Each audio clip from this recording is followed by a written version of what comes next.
So I hope you can hear me over the rain on the tin roof today. It's pelting down. We've got a bit of a storm coming through. What I've got here is my control box for my electric fired still over here. That's the control box I borrowed from a friend of mine. It's a PID controller, a control box. What I was wanting to do was chuck some power regulators in there to regulate what's coming out, so I can dial it down. So I'm not once I've got it turned on, I haven't got the elements going full tilt at 3 kilowatt each, potentially burning my mash if I've got a cloudy mash in there, or sorry, cloudy wort.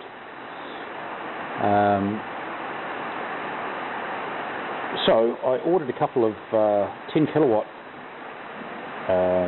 regulators off eBay. They came direct from China. Meanwhile, I was building this box because I just wanted to fire the thing up and have it going.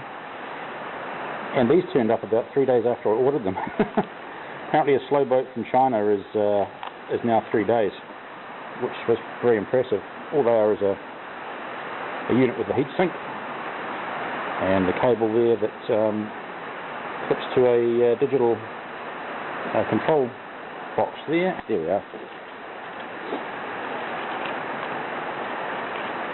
Once you've got it mounted and all sorted out, that just sticks onto the front of it there. I've heard a couple of guys saying they'd used these and they'd worked. For 10 kilowatt that looks pretty tiny, but hell, 10 kilowatt peak probably. What the plan is to rejig my box. I've actually had to rebuild my box. There's the parts for it there. I'll put it together today and assemble it. I've got access to the laser cutters here, luckily, so it makes building things like that very, very quick and easy. And I'll have these guys above each of the power outlets, so be something like that. That'll be mirrored over here on the other side of the PID. What I've got in here looks like a bit of a mess, but it's wired up. There's 2 solid state relays and their heat sinks. They go out to the back of my outlets there, and they're controlled by that one PID controller there. And then on the outside of the box around here, I've got piezo alarm, which I need a switch for that, because that's bloody annoying when it kicks off and there's no way of turning it off after it reaches temperature. And my connections for my thermocouple, I've made that nice and easy, so the thermocouple prongs just slip in between those terminal connectors there, and means I can uncouple the head of my still really easily when it's got the probe fixed into it. So I'll come back and show you once I've put this together and rejig the whole damn thing and have it up and running. Oh, I should have mentioned, if you're looking at wiring this sort of stuff up, go and look at some videos by George from Barley and Hops. He does some I won't bother making videos about it because he's done such fantastic ones. I couldn't improve on anything he's done there at all. He's a fantastic teacher. He's got quite a good demeanour about him for that, and he's got a whiteboard. I could maybe scratch some stuff in the dirt for you, but he's over at Barley and Hops channel, and I'll put some links at the top of this, or just below this video, if you want to go and have a look at those.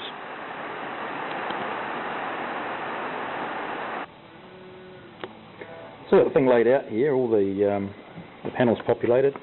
I just need to go and find a switch for the piezo buzzer. Other than that, it just comes down to wiring it up now.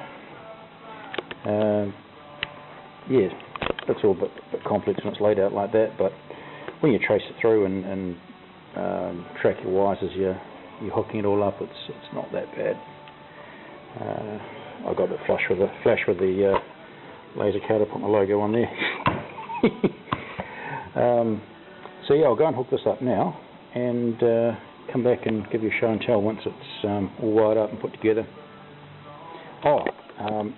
These boxes, I've customised the original template, but the finger joint box is a web application some guys got on the website. It's called MakerBox or Box Maker. I'll put a link below the video here if anyone wants to have a look at it. It's really cool. You basically just put in the overall dimensions, inside or outside, millimetres or inches. You've got rough control over the finger jointing, the material thickness, and it just gives you a SVG file that you can throw into another application and modify for a laser cutter or a CNC router or something.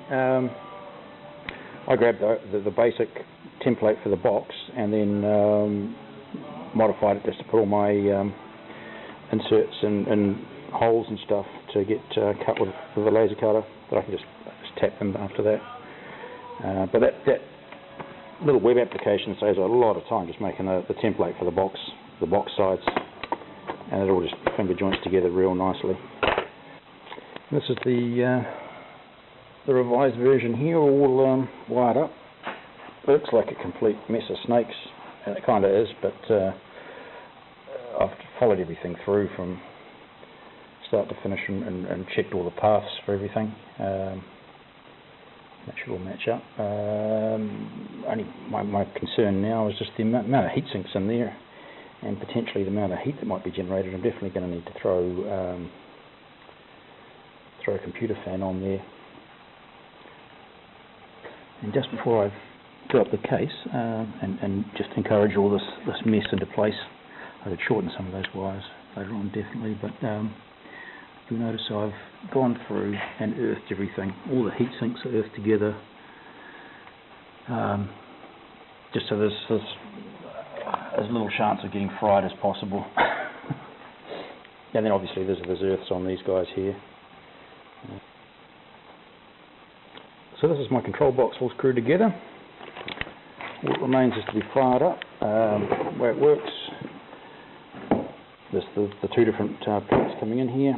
The reason I've done this is because I could be running long 15 plus amp extension cords from different sides of the workshop here, some on different circuits, just so I don't keep tripping fuses and pissing people off. This one, there's the power coming in through this side, is governed by this regulator. It comes out here, obviously these are controlled by the PID. And this side, same deal, comes up here, controlled by the PID. Regulator governs the power coming out of here. And on the side here, there's the two connectors for the probe that goes into my K-series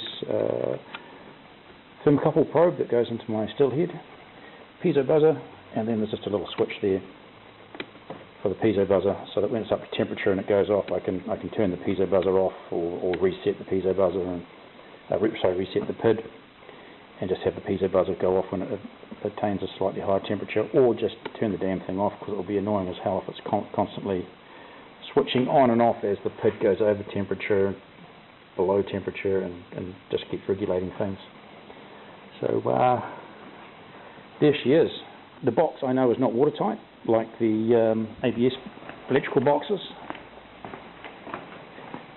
These things were various sizes, were up to around 100–130 bucks from electrical retailers. I don't have an account, I'm not a Sparky, so they were gouging the hell out of me.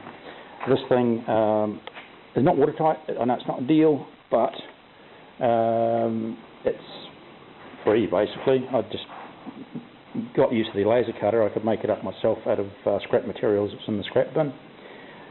It's purpose made, and more importantly for me, I can see if anything's going wrong in there.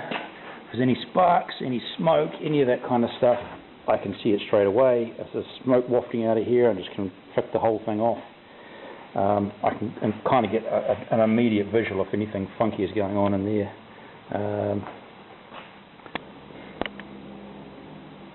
Other thing with those electrical enclosures, they're designed, the sealed ABS ones, they're designed for outdoor use. And I wouldn't be able to see if something was going wrong inside it until it was too late. Any smoke would be contained inside those units, whereas this thing is just going to come pissing out the sides where I put all those vents in. And if there's any fire, God forbid, I'm going to see it through the smoked clear panels anyway. Yeah.